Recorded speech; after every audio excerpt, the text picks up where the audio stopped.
The Overwatch League has released its 2020 schedule, which is big news because the 2020 schedule is the schedule in which teams will be traveling each week. So I want to point something out. This is over on the Overwatch League website.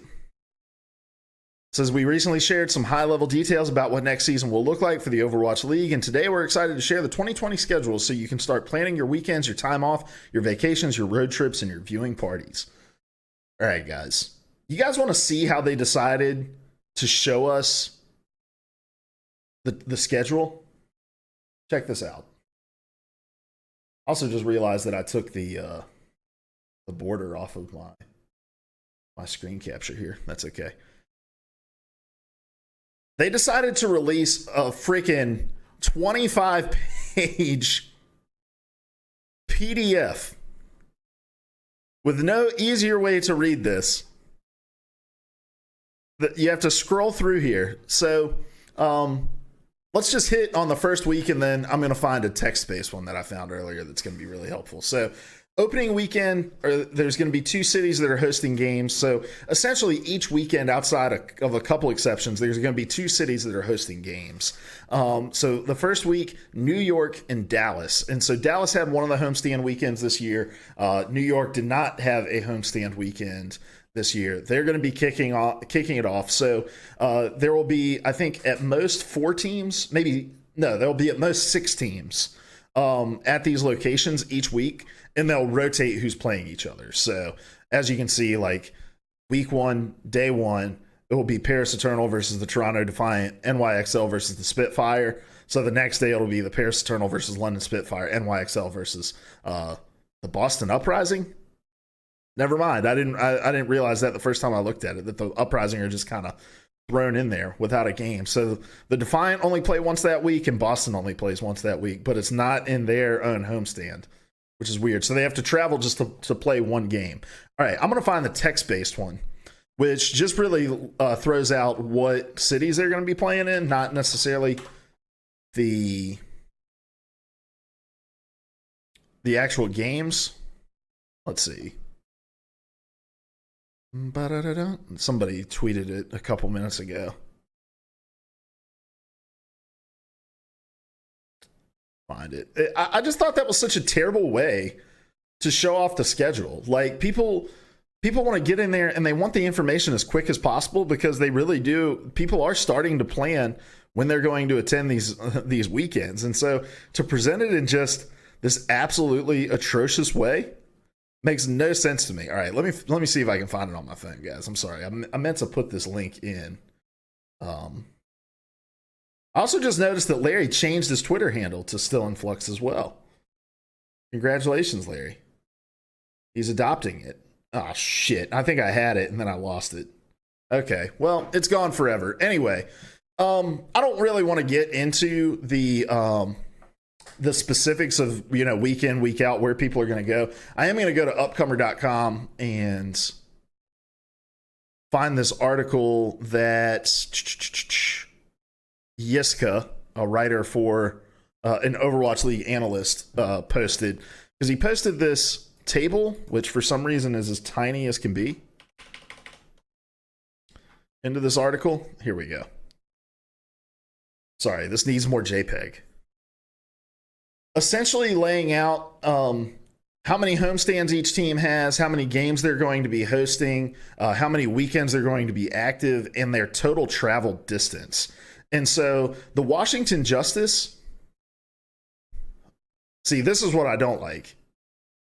Giant pop-ups like that. So the Washington Justice, they're going to be hosting, they're one of 3 teams that are going to be hosting 5 homestands, 28 games hosted.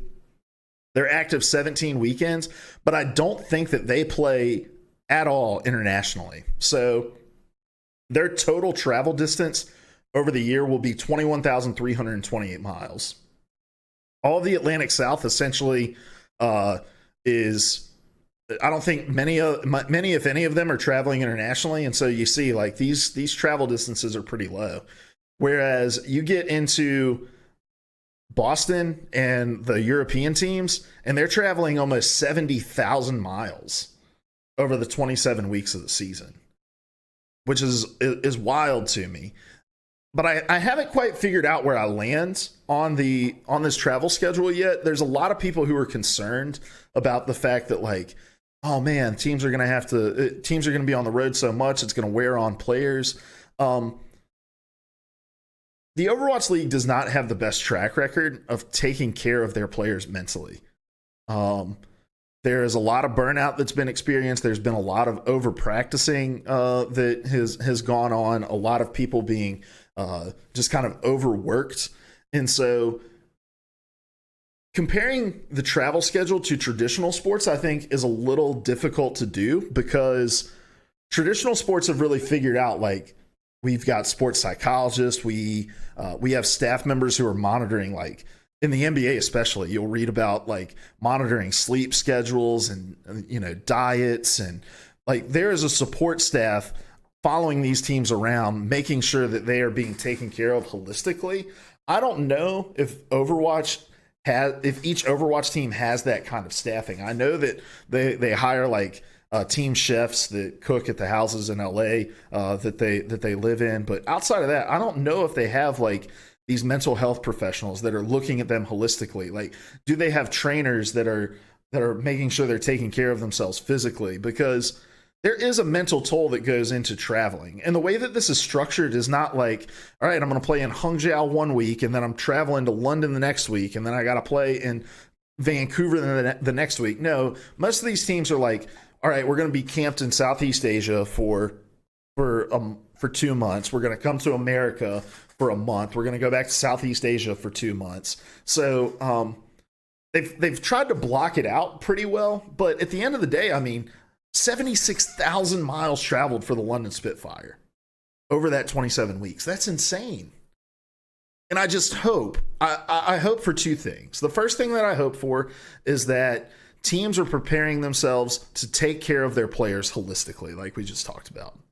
I think it's incredibly important. The last thing that the Overwatch League needs in its infancy is stories about how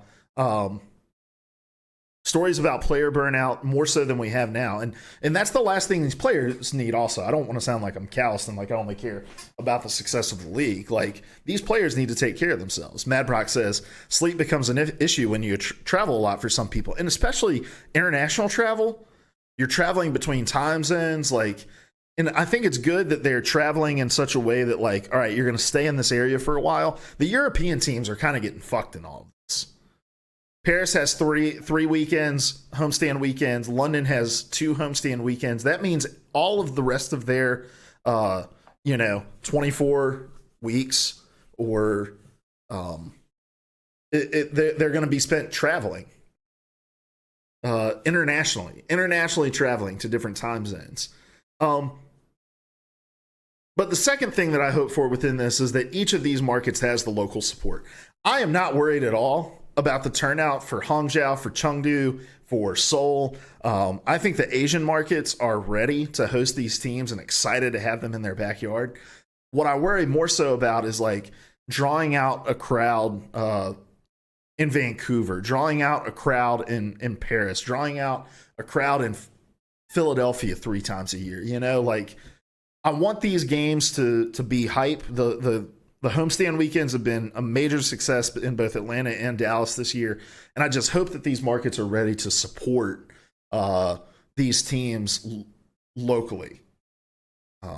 So I'm looking forward to it. I'm excited to see how this works out. I think what I would like to eventually see is more of a League of Legends approach where they have like, all right, we have the LEC, which is in Europe. We have the LCS, which is in America. We have the LPL, which is in Japan. We have the LCK, which is in Korea. I'd like to see them set up, like, international leagues and then have big events twice a year, like the mid-season international and Worlds and League, where they come together and they play against one another. I think that's really the only way this can become super viable. I don't know if this travel schedule can be replicated year in and year out. Matt Brock says, will all of this be on ESPN or just a few of them?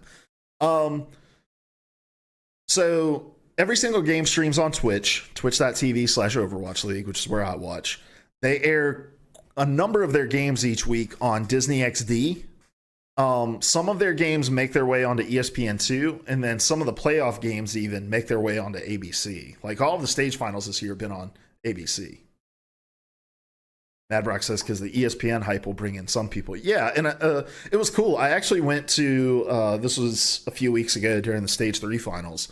I went to a local sports bar here in Uptown called Hugo's. And when I walked in, they had the Shock Dragons game playing on the television. And I don't think anybody in there really cared about it. It was just being shown on ABC. And so it was on, but it was just cool. Like, walking into a sports bar and seeing this world this like little circle that I'm connected in, being shown in this context that I grew up like going to B-dubs to watch college football and the NBA and the World Series with friends. Like, we would go watch Sunday Night Football a couple times a year at B-dubs when I was in college, like, or go watch the wrestling pay-per-views and stuff. So to walk into a sports bar and to see Overwatch was awesome. And I think it's only going to grow in terms of the mainstream media coverage, especially given the success of like Fortnite and the prize pools and stuff.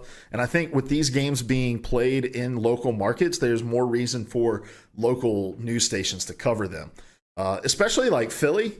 NBC Sports Philadelphia covers the Fusion on their website. And I think, when these teams are playing in their own backyard, I'd love to see those stations picking up airing their games as well. So